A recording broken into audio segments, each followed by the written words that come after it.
Apakah kalau kita mendownload lagu atau semacamnya itu, kita dapat dosa? Atau gimana Ustaz? Ya jelas. Jelas, ini sudah berapa kali kita jelaskan dalam pengajian. Teman-teman, kalau antum sudah ada di pengajian, mulai sekarang yang didengar adalah pengajian. Tilawah Al-Quran. Musik ini dan lagu tinggalkan udah. Tidak akan pernah bertemu musik sama Al-Quran. Mustahil. Mustahil teman-teman sekalian. Baik berat, coba lawan dulu. Pakai seminggu, 2 minggu terapi, berdoa sama Allah. Karena memang tidak bisa ketemu ini, tidak bisa ketemu teman-teman sekalian.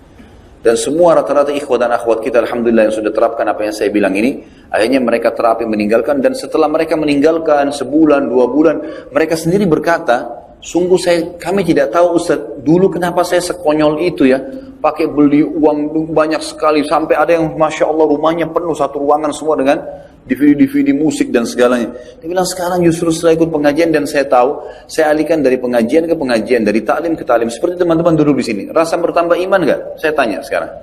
Hah? Bertambah iman, baik. Kenapa nggak dilakukan setiap saat nih teman-teman sekalian? Kenapa nggak kembali ke mobil sebentar dengerin lagi, masuk apartemen dengar lagi ilmu, materi lain.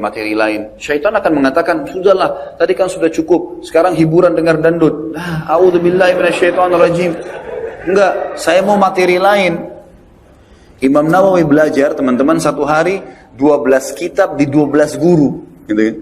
Antum mesti satu hari itu dengar 12 materi berbeda. Dengarin ilmu, dari ilmu ke ilmu. Karena ilmu itu tidak akan menambah kecuali kepintaran, keimanan, kebaikan, ketinggian derajat, banyak manfaatnya. Musik itu akan membuat kalau sedih ya sedih, kalau senang ya senang, kalau kalimatnya jahat kita jadi jahat juga. Ya begitu. Bukankah banyak musik-musik lagu-lagu orang non-muslim yang akhirnya saya buka pakaianmu, saya begini, saya begitu, bahasa yang tidak santun sekali. Kira-kira tidak berpengaruh pada orang, berpengaruh pada orang itu. Berpengaruh gitu kan. Kata-kata, cacian dan susahnya semua tidak ada manfaatnya teman-teman sekalian. Maka tidak bisa ketemu antara ini sama ini. Download mulai sekarang ceramah. Dari ceramah ke ceramah, ustadz ini ke ustadz ini, materi ini ke materi ini. Lalu susun dengan rapi, buat seperti kurikulum sendiri. Kalau saya pribadi sudah buat di web kita, resmi itu memang web ini kita susun secara rapi. Ada kajian Minhajul Muslim, ada Bulughul Maram, ada dosa Al-Kabair, ada Riyadhus Shalihin, ada Mahkota Pengantin, ada serial sirah, ada serial sahabat, banyak, ada tablik akbar, ada khutbah Jumat. Semua bisa disusun secara sistematis, ikutin. Kayak kurikulum kuliah. Hari Senin saya ikutin materi akidah, misal di Minhajul Muslim. Hari Selasa saya bahas masalah ibadah, sholat, wudu dan seterusnya. Kita pelajari. Hari Rabu saya belajar sirah. Hari Kamis saya belajar ini. Luangkan waktu untuk itu, kurikulumkan. Ada di antara ikhwah-ikhwah yang WA ke saya dan memang Masya Allah, saya lihat mereka mengikuti dan mereka akhirnya seperti orang yang sedang kuliah.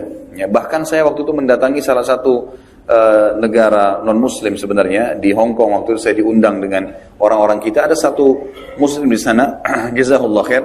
Dia buat semacam sekolah ya untuk orang-orang kita yang kerja di sana dari SD sampai S1. Dan dia jadikan kurikulum ceramah-ceramah saya. Jadi kalau teman-teman ini pada hari Sabtu atau Ahad lagi libur, mereka sekolah gitu kan. Lalu mereka tonton sirah.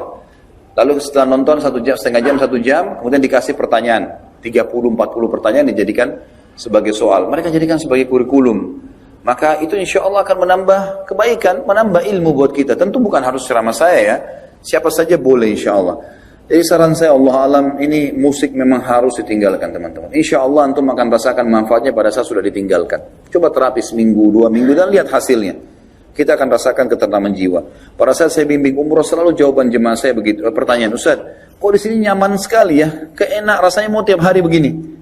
Apa kira-kira sebabnya? Saya bilang selain Masjid Haram dan Masjid Nabawi memang di sini luar biasa pahalanya, juga kita termotivasi ingin mengejar ibadah di situ. Sisi yang lain saya tanya, Bapak Ibu di sini selama seminggu atau 9 hari pernah dengar musik? Nggak pernah Ustaz. Itu salah satu hal yang efeknya besar sekali, ya, besar sekali kepada kejiwaan, sehingga memang kita tidak terganggu dengan itu. Sampai Abu Bakar mengistilahkan radhiyallahu anhu musik itu dengan mazamirus syaitan, anak-anak panah syaitan. Itu akan merusak hati seseorang. Sekali kena berbahaya sekali, gitu kan? Berbahaya. Dan teman-teman yang hafal Quran tahu masalah itu. Kapan mereka dengar musik, maka sangat berpengaruh kepada kualitas hafalannya. Itu memang sudah umum. Jadi orang kalau hafal Quran yang paling pertama diingatkan 2 hal. Jangan interaksi sama lawan jenis yang bukan mahram, dan jangan dengar musik. Ada teman saya subhanallah hafal Quran 3 bulan. Dan kata kuncinya, dia juhud, dia berusaha, dan dia tinggalkan 2 hal tadi. nggak pernah interaksi sama lawan jenis, dia tinggal di gunung, di pesantren sana dihafal sama dia, dan tidak pernah dengar musik. Selama 3 bulan hafal 30 juz. Dan Masya Allah, sampai sekarang bertahan hafalan itu. Memang manfaatnya besar sekali. Kan? Jadi dari ceramah ke ceramah, dari Al-Quran ke Al-Quran. Dan Al-Quran kalau didengarkan tilawah, usahakan ikuti terjemahannya. Ya, seperti itulah, Allahu a'lam.